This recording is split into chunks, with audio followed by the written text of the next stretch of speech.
بسم اللہ الرحمن الرحیم۔ ترتیب باعث ہمارا نشستوں کے اندر کلام چل رہا تھا، گھریلو معاملات مسائل، میاں بیوی سے ہم نے کلام شروع کیا، پھر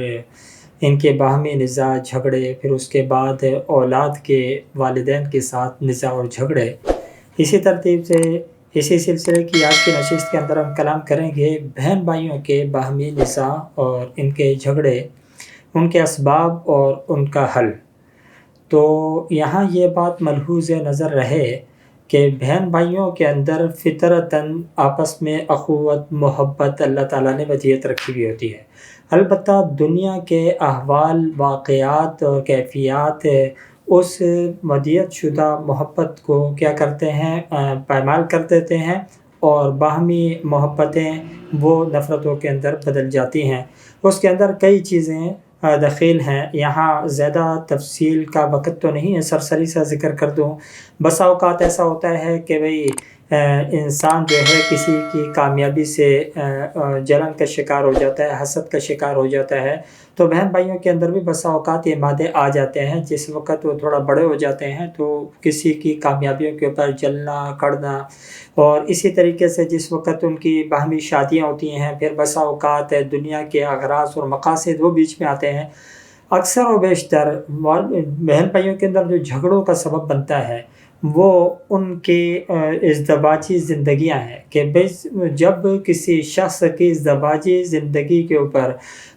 اس کا جو شریک کار ہے زندگی کا، اس کا جو پارٹنر ہے، وہ اس کو اس کے بہن بھائیوں کے خلاف اگر ورغلانا شروع کرے، یہاں میرا مراد صرف مرد نہیں ہے کہ ان کو ان کی بہنیں جو ہیں وہ ورغلاتی ہیں یا بیویاں ان کو ورغلاتی ہیں، بلکہ عورتیں بھی ہیں کہ بسا اوقات بیٹیوں کو والدین غلط گائیڈ کر رہے ہوتے ہیں، یا ان کی بہن بھائی جو ہے وہ اپنی بہن کو غلط گائیڈ کر رہے ہوتے ہیں، غلط راستہ دکھا رہے ہوتے ہیں، اور وہ ان کے کہنے کے اوپر چلنا شروع کر دیتی ہے۔ یہ ایک بہت بڑا سبب بنتا ہے کس کا، ان بہن بھائیوں کے اندر آپس کے اندر نزاع پیدا ہونے کا۔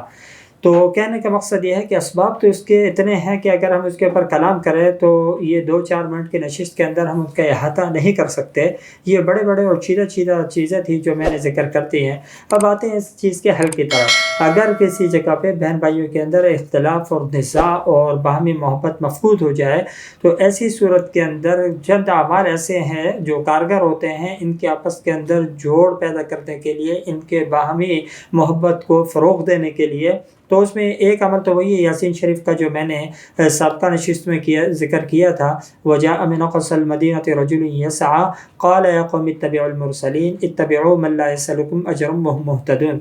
یہ آیت مبارکہ پانی کے اوپر دم کر کے تمام بہن بھائیوں کو پلائی جائے تو آپ باہمی اتفاق اتحاد اور محبت کو فروغ ملے گا۔ اور اسی کے ساتھ ساتھ دوسرا ایک اور عمل ہے، وہ یہ کہ سورہ اخلاص 313 مرتبہ پڑھ کے کسی میٹھی چیز کے اوپر دم کر کے تمام بہن بھائیوں کو کھلائی جائے تو انشاءاللہ آپس کے اندر کے اتفاق اتحاد قائم ہوگا۔ دعا فرمائے اللہ رب العالمین عمل کی توفیق عطا فرمائے۔